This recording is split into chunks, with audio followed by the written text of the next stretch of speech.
Today's episode is sponsored by our good friends at MyPillow. MyPillow makes the very best pillows, slippers, sheets, and so much more. Go to mypillow.com and use code MISSION at checkout. That's mypillow.com, code MISSION. And we would love to hear from you. Email us at moms@momsonamission.net or check us out at our website at momsonamission.net. America's children and the nuclear family are the prime targets of the culture war going on in our country. The left is on a path of destroying traditional families, faith, and the foundations of our republic.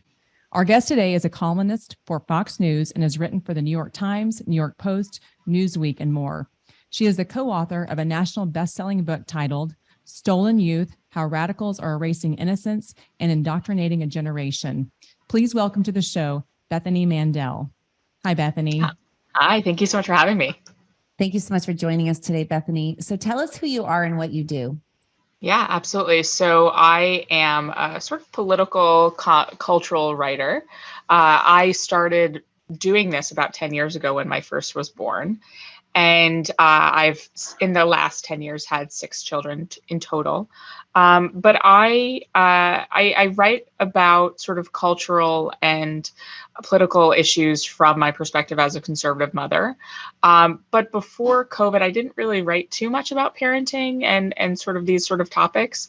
And then since COVID, it's pretty much all I do and all I talk about and all I write about. It was very enlightening about how the left has decided to use children as sort of a cudgel against those of us on the right, and also as a pawn. And it was really disturbing watching the schools close and watch the teachers' unions decide to hold an entire generation hostage in order to extract demands to just do their jobs as essential workers. And I do that in quotation marks because clearly they don't believe themselves to be essential. And then sort of, I through the lens of COVID, I saw how, there was a lot of opportunities taken in order to press the gas on the politicization of childhood and children in general. In the last couple of years, we've seen Drag Queen Story Hour go from like this really fringe, weird thing to it happened down the block at my local county garden. It's everywhere now. And so I was talking to Carol for a long time about the possibility of us writing a book, and we sort of settled on like, this is the topic and this is the moment. We started writing about 2 years ago. And we were kind of wondering, like, is this really going to be relevant anymore? Because so many things are going to happen in the course of the next 2 years. And we were right. So we decided to take sort of a overview view, but also sort of a more philosophical thing instead of a philosophical perspective, instead of saying like, pound for pound, this is what's happening, because that's sort of what we cover as columnists across the conservative web. But we sort of wanted to take a step back and offer parents who might not see this as a phenomenon, but instead as a whole bunch of isolated incidents, to sort of connect the dots for parents who are sort of feeling like something is deeply wrong, but couldn't necessarily verbalize what exactly was really disturbing them. And I want to say thank you, because that the way you articulate that is so clear, because I feel like these were random, isolated situations that did become more prevalent. Mm-hmm. But even then, I found myself seeing statues knocked over and these library situations and things. And I just thought, how is this happening at such a rapid speed? And why is it even happening at all? And when you connect the dots like that, it all just makes sense. And I think that is the key to change, is understanding what's happening and then taking obviously steps of action. Yeah, I mean, you have to educate first before you can activate. If we don't really know what's going on and you don't understand what the left is doing with schools and through these political agendas, even with the transgender move, like, Money and Kinsey, if you really get down into the deep waters of that and you understand it and you can educate people about it, then they're like, okay, this is something I need to take action on. Yeah. And so you kind of explained, you and Carol got together. That was the co-author of your book. Was there one thing in particular that just pushed you guys to, we have to write this book? Was there one? Was it? I know you kind of touched on that, but so there wasn't. We knew we wanted to write this book, and we felt, as mothers ourselves, is there enough here? Maybe there's not. And then we sort of we created a shared Google Doc between us, and we created sort of very rough categories of school, home, and then sort of outside influences like the American Academy of Pediatrics, Disney, things like that were sort of outside of our realm, outside of our sort of spheres of home and school. And we just sort of dumped links and anecdotes and you name it.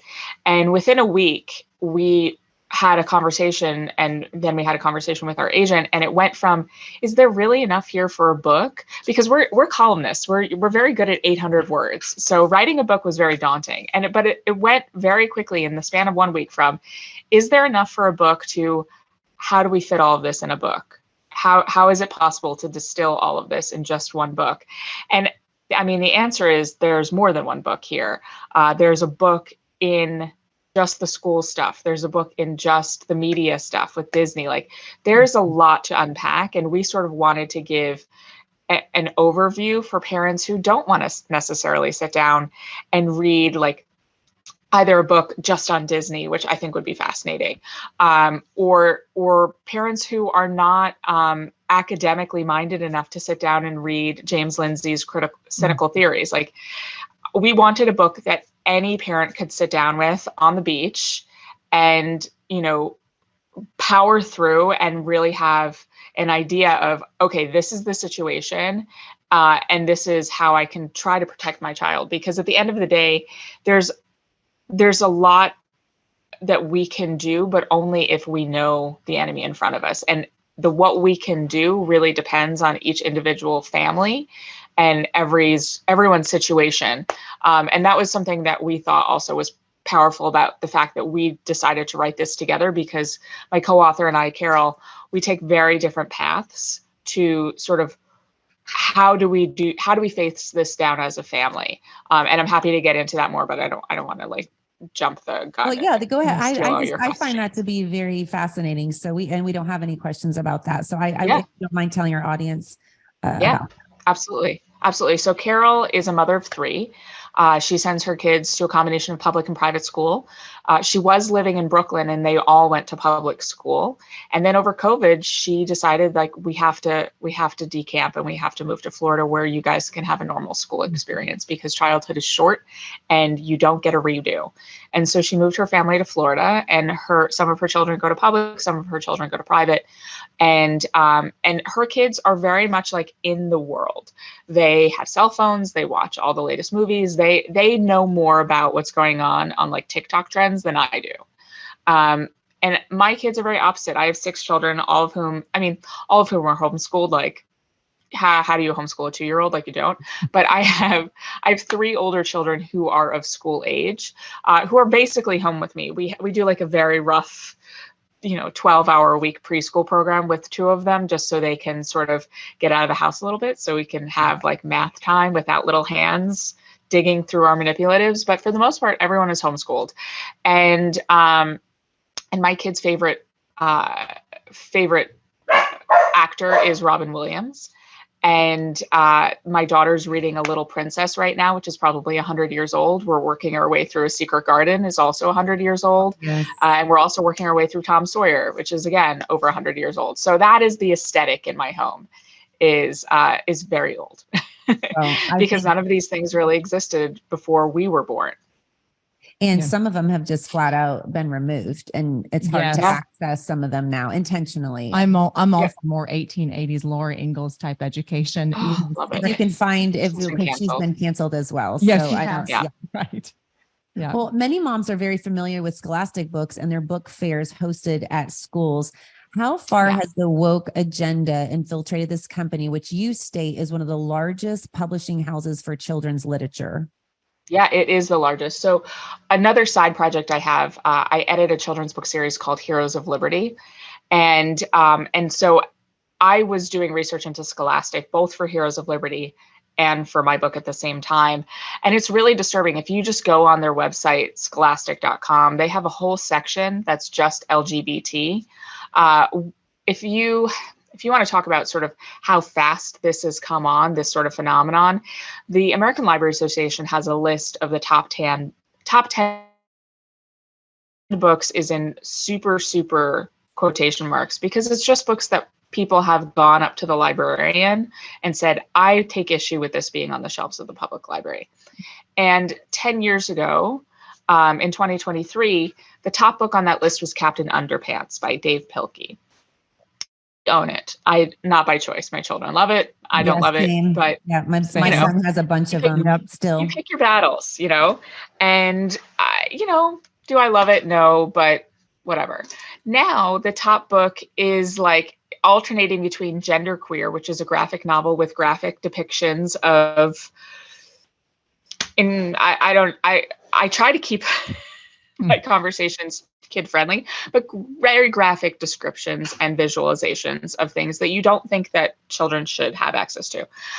The other top book that is alternating on that number one list used to be called George. Now it's called Melissa, and it's by an author named Alex Gino, and it's for Scholastic. And it's a middle grade book, so you're thinking like 8, 9, 10, 11, 12 years old, but more skewing towards the younger end of that spectrum. And it's about a young person named George who decides that he is a girl named Melissa. And the book, which I've read cover to cover, and I feel like that's a public service to the entire world, the book sort of portrays this young person's gender confusion as completely normal and very easily treatable. All you have to do is just take some hormones. That's it. That's all you have to do. And this book introduces this gender confusion to very young, impressionable minds in a way that normalizes it, and also normalizes and encourages them to seek not just hormones, but also surgeries. This is, a key part in the book. And I quote that in the book at length. It's probably our longest quote because it is really disturbing. I have a friend here where I live in the public school system. Her daughter was handed this book by the librarian and said, this is a great read. Wow. And this is happening across the country. So this, what you just said is so disturbing to me, because it's not about tolerance. It's not about, it's an agenda, and it is not just an agenda, but yet they're in lockstep, in sync. It's organized, and there are lots of people working together in lockstep to advance this agenda. So the fact that they try to twist it and say that it's just, tolerance, no, it's actually they're activists. The librarians are activists. Some of them are activists. Oh, definitely. Yeah. I mean, the president of the American Library Association, her platform that she ran on in order to gain presidency of the American Library Association, she declared herself a Marxist lesbian. And that was part of her platform. And she won. And she, as part of her presidency, has very openly and enthusiastically stated that she's going to use that perspective in order to advance her ideological perspective in her role as the head of the American Library Association. So I wanted to ask you something about that, because I read that in the book, and actually when I was thinking about different questions for you, that was so disturbing to me. But actually, I'm just wondering, did you know about that vote in 2022? Did you know she was absolutely not? How does a regular mom or parent know about this? Because that wasn't on my radar in 2020, the spring of 2022, I believe, when she was elected. No, I mean, the answer is I don't know. It's so hard to keep track of all of these things. And that's, again, part of why we wrote the book, because a lot of these things, unless you're super plugged in, and you might not even be plugged in enough. I miss things, and I literally wrote the book. Sometimes I miss things. It's impossible to keep track of all of these things, but you kind of just have to develop a very healthy distrust of all of these institutions, the American Library Association, the American Academy of Pediatrics, anyone basically who portrays themselves as an expert when it pertains to your children should be suspect. Well, and that just goes right into this next question. And what we're talking about is it's a systemic problem. It's the American Academy of Pediatrics, the American Library Association, it's the education associations, and throughout every part of the country. And I mean, that's one of the most frightening things I've noticed over the past year or 3 years, I guess now since COVID, that I did not realize what a systemic problem that it was. And you spoke in your book about doctors and medical professionals, that some of them are a little nervous to speak to you, maybe out loud or to quote. Yeah, everyone was terrified. Yeah, but you called it in your book, the peril of woke medicine. So what did you find, and what is currently going on in medicine as it relates to children? Yeah, I mean, so it's interesting. I mean, first of all, you're absolutely right. No, there was one doctor who wouldn't even communicate with me in writing. She got my phone number via mutual friends and called me and said, I want to have a conversation in person. I do not want to write anything to you. I do not want to even have a phone conversation and have a log of our conversation. I would like to just verbally talk to you back and forth. And she was one of the most powerful conversations that I had, because she said, like, I've been working my entire life to get to this point in my career. And I feel like if a kid walks into my practice and says they are transgender, that's the end of my entire career, because I can't adhere to the guidelines that the American Academy of Pediatrics, and also my own practice, because her medical practice is part of a hospital system that also adheres to the American Academy of Pediatrics. So she feels like at any point, if a kid just walks into her practice and declares themselves to be at 8 years old transgender, she doesn't know what she's going to do, and she doesn't know how she continues. So she's truly terrified. And I heard that from a number of not just pediatricians, but medical professionals who were treating children, therapists, whatever.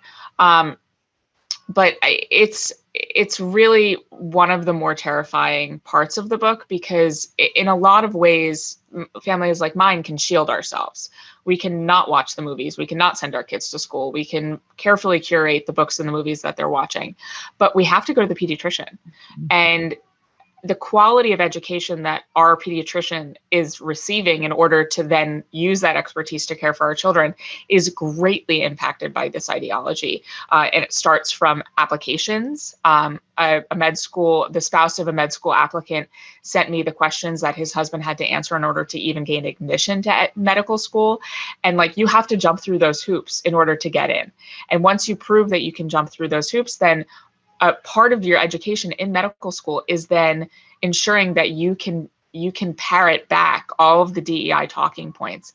And then once you do that, then you go to conferences where the speakers lineup is determined by someone's identity instead of by their expertise.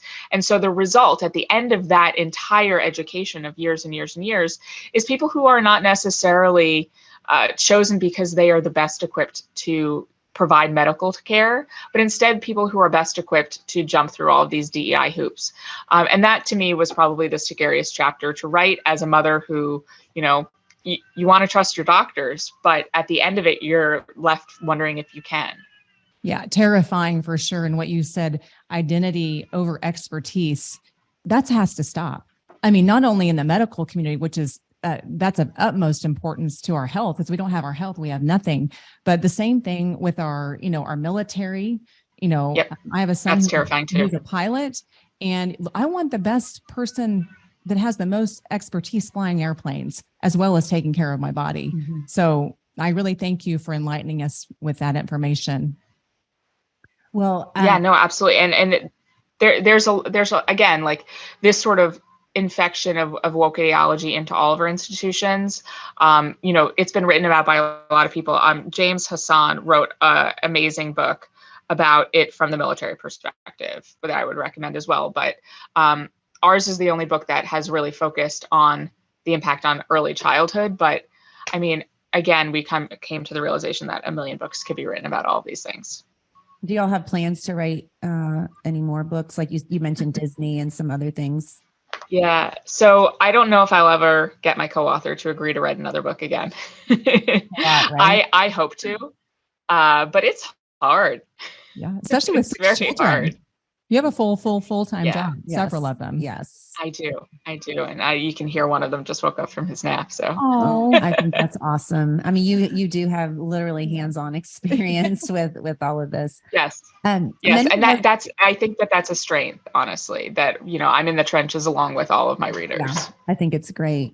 Many of us are now familiar with the Riley Gaines story and the drag queen story hours that are popping up all over the country.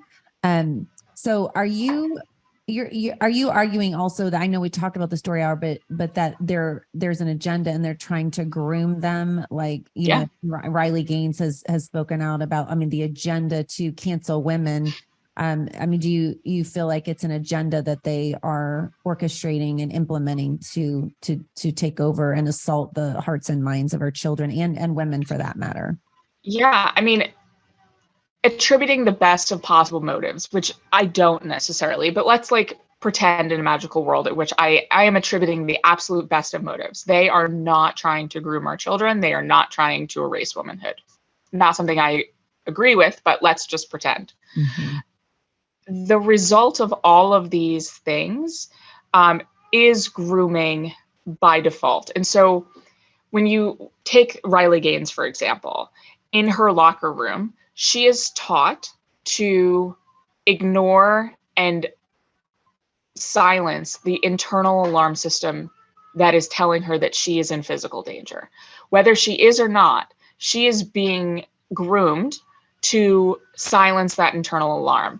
And 1 year down the line, 2 years down the line, 5 years down the line, that internal alarm will go off again, and she is now programmed to ignore it. In schools, with teachers that are telling children that they can and should keep secrets from their parents as it pertains to their sexuality, and that they know best, and that they can have these really frank, sometimes graphic conversations with them about chest binders and all of these really serious topics. They are grooming those children, whether they are going to be the ones that sexually assault them or not. The reality is, children who are learning that they can have secrets about sex with outside adults are now primed to be sexually abused by someone else. And so even attributing the absolute best of motives, we are making women and children less safe. Yeah. Yeah. Well, I recommend to everybody for sure to read your book, and I don't know if you can. And say it doesn't come with all of these markers. It doesn't go with all the markers. Yeah, but there were so many things I wanted. Oh my God, that's like. I just wanted to show that. The amount of work that I poured into that book to see all those sticky tabs brings me so much joy. Oh, good. Well, we both are like that. So that's why we make such a great team. But because I know we're getting kind of towards the end of our time, and I wanted to talk about one of the last chapters of the book. But the reason I held it up was I want all of our listeners, viewers to buy the book so they can get the details, because there's so much great information that you don't know. And you need to know. But one of the words that and this might come around to talking about some of the solutions that parents can, we can do some things, but you use the word resiliency at the end of the book. And in that last chapter, Miriam and I talk a lot about when we have like an aha moment or what just really grabbed you. And in that chapter, what really grabbed me was when you talked about how kids are identifying with things like, it's cool to be schizophrenic. It's cool to need to have a therapist and have anxiety and to identify with that. And they're trying to break down the resilience of our kids. And you're saying, no, we can have resilient kids. So can you kind of talk about that? Yeah, absolutely. So that was probably my favorite chapter to write. I mean, I talk about my dead mother, so like his favorite is like, being generous. But one of the topics that came up over and over in my conversations with parents of teens, especially, was that, especially if they came from more privileged means, or if they couldn't check off DEI boxes, like they were white and they were rich and they were cisgender, they would create mantles of victimhood that they could sort of possess in order to give themselves credibility among their peers. And so there were children who were like, I am non-binary. That was like one of the favorite sort of identities of children that I was reading about and talking with parents about. Another is just like sort of seizing the mantlehood of mental illness, and it became a point of pride instead of something that, as with transgenderism, it's gender dysphoria. It is something that needed to be taken seriously and treated, but it's not a good thing. It's not a good thing to have a mental illness, and it's something that we need to treat in order to thrive and to succeed. And instead, it's sort of like, you're trapped in perpetual state of therapy and medications and all these things, because that's how you can get sort of status among your peers when you're a young person. And the result of that is building a generation that is completely unresilient. You think about sort of everything that our parents and grandparents went through in their lifetimes, just world events, but also, their actual lives, losing siblings, losing parents, all these things. And you think, would children now be able to survive that? And that's why I talk about the death of my mother, because it was, and the death of my father as well. Most people would not be able to survive it in the way that I did. And that is a real shame. I should, by all accounts, be it just total basket case, but my mother instilled in me strength and resilience and promoted that as the ideal. And that's no longer the case. That's not the message that is coming at children from any angle, not from their parents who sort of subscribe to gentle parenting, which is another book I want to write, to the media, to therapists. That sort of like, you got to buck up and you got to just pull through is not a message that kids are getting now. Well, you think about not just that, but even if our founding fathers came back and, were part of our government today, I mean, they probably would, want to go back to the grave. Put us through some boot camp. Yeah. I mean, just to think that they sacrifice so much, to see what's happening in our world. And honestly, I feel like with this medicational situation, like this, again, is part of an agenda to normalize sickness and make it cool and use the normal peer pressure among children and even adults for that matter, to normalize sickness and make it cool, to keep us, in need of medicine, not strong, because when you're sick, you're not able to fight back and push back. Right. So I think that's all. Yeah. And it's, and as you said, it's, and it's talked about in the book, Bethany talked about, it's not just, other kids and just people talking about it. It's the whole TikTok movement and everything on social media that is geared towards the kids and promoting this type of behavior. And you even point out in your book, this teacher who, I can't quote it and I won't, but she's like, I took the vaccine and that was Moderna. I'm on Mirena for, my contraceptive, and I take ibuprofen on the side. Like, it was so gross. Yeah, it really was. Actually quite sad. Well, and it's indoctrination at its finest, right? I mean, and that's what I see through the book, like the attempt, and a successful attempt for that matter, to normalize these things, to normalize, drag. I mean, if you would have said 20 years ago that we'd have drag queens in the military, I mean, I would and the Navy promoting it with ads. Yeah, I would have been like, there's no way. I'd bet my life that would never happen. I had a friend in the Navy send me that video. That was how I first saw it. And he sent it to me and said 3 years until retirement. He's done. Oh, yeah. So we're losing people. We should be frightened. So frightened by that. So, and this is what I want to say in closing. I mean, what would you say parents can do to fight back? I mean, Julie and I have this conversation. I mean, not daily, but almost. It feels like it's daily, that, you'll point things out to parents and they'll say, if most of our friends are Christians, will just say, come Lord Jesus. And I'll say, no, he's not coming right now. He needs you to stand and he needs you to speak and he needs you to fight back on these issues.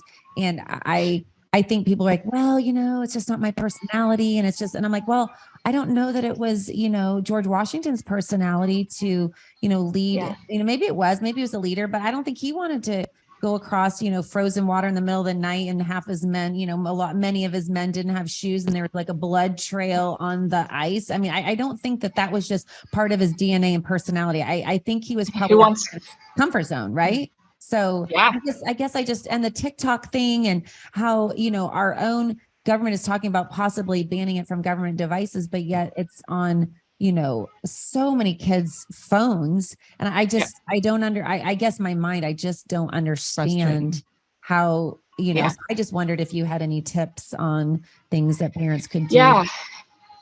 Yeah. So, I mean, when we were trying to sell this book to publishers, when we were trying to get it published, one of the publishers that we spoke with was enthusiastic about it and was very honest that, like, I think it'll sell gangbusters. And like, it has. But she said, there's a lot of people who are afraid of the fight message. Mm-hmm. And we said, well, okay, we don't care. We can't. And she said, can you write it without that messaging? And we said, absolutely not. Because there are a lot of people who are uncomfortable with that fight message, and too bad. Like, this is not a time for you to just like, oh, let's create strategies at home. Like, no, sometimes you have to have really uncomfortable conversations. Sometimes, I'm like thinking of my own children last summer when I signed them up for a summer camp, and they, on the first day of camp, were told that they had to wear masks all day long in the DC summer swamp heat. And I said no, and I will be getting my money back. And I would like the contact information of your board of directors, and I'd like to file a complaint. Do I like doing that? I mean, a year later, someone was like, oh, I heard about that. And I was like, yeah, I bet you did. A lot of people heard about it, but you have to just be willing to be the troublemaker. And it doesn't mean you have to pick every fight. And, you've created a neighborhood of people who hate you. But sometimes you need to just stand your ground and say, this goes against our family values. And it can be something as small as, your kid. This is happening to a friend of mine. Her kid is in 3rd grade, and the teacher is telling children to put their pronouns at the top of their math worksheets along with their name. And what do? You contact the teacher and you say, it goes against our values as a family. And if you don't get a satisfactory answer, you go up the chain. And yes, it's a small thing. The same thing happened with a friend during COVID when the teacher put her pronouns on Zoom. Take it off. No, that's not, this is a public school, and you are expressing a bizarre form of your own secular faith. And no, I'm not interested in it. And you have to be willing to be that person. And it's not fun, but you have to do it. But our freedom is at stake. If people, and like, also, I mean, you were talking about Valley Forge. Like, is it really so much of an imposition? Like, let's think about the past here. Like, we're not wandering through the Pennsylvania wilderness without shoes on in the middle of winter. Like, it's really not asking a lot to complain to your kid's teacher about putting pronouns on their math worksheet. Like, speaking of resilience, maybe parents need to develop some of their own, because maybe it's really not a big ask. Maybe we need to read, go back and read some history, and realize that what was sacrificed for our freedms. Yeah. Well, that's another reason why they're trying to cancel that in schools. Yes. Oh yeah. That's a whole nother interview. Yeah. Well, Bethany, thank you so much for joining us today. This conversation has been so enlightening, and you and Carol have done a fantastic job writing the book. And one more time, I'll hold it up, Stolen Youth. And we want everybody to get a copy of their own and make their own notes. And it doesn't come with all these tabs. You'll have to make your own But notes. if you want to find out more about it, you can email us at moms@momsonamission.net. We changed our email address. So you can. And you can also find it on Amazon or at your local bookstore. Yes. It has not been canceled, and it's still available. So grab it while you still can. Yes, so, you never know. Yep. So, and also we would love to connect with you, and let's get connected and follow us on your favorite platform. And so then you can also check us out, like Julie was saying, online at moms@momsonamission.net, moms@momsonamission.net. Moms on a Mission is excited to partner with our friends at MyPillow. According to sleep experts and sleephealth.org, over 50 million Americans struggle to get a good night's rest. That's where MyPillow comes in. They make the best pillows, sheets, mattresses, and mattress toppers. Several years ago, I was having trouble falling and staying asleep due to neck and shoulder pain. Luckily, I heard an ad about MyPillow and decided to give it a try. After 3 or 4 days, I really began to feel a difference. I was sleeping better, and my neck and shoulders felt so much better. MyPillow really does help you fall asleep faster and stay asleep longer. Moms on a Mission wants you to get a great night's rest too. Go to mypillow.com right now and use the promo code MISSION for up to 66% off your purchase. MyPillow products are made in America and have a 60-day money-back guarantee and lifetime warranty. Remember, go to mypillow.com, put in the special code MISSION for your special Moms on a Mission discount. Thank you and God bless. Hey guys, it's Moms on a Mission here. Are you worried about your financial stability and protecting the money for which you work so hard? The problem is stock market volatility and inflation. You may be wondering what you can do to preserve your family's wealth. We at Moms on a Mission encourage you to reach out to our friend Andrew Sorcini with Beverly Hills Precious Metals. Andrew is the expert in educating you to help you find the right balance of gold and silver for your family portfolio. He made it so easy for me to add precious metals to my financial investments. I simply mailed a check to Beverly Hills Precious Metals and my silver showed up on my doorstep a few days later. It was so easy. Go to bh-pm.com to save a little money and tell them that Moms on a Mission sent you. That's bh-pm.com.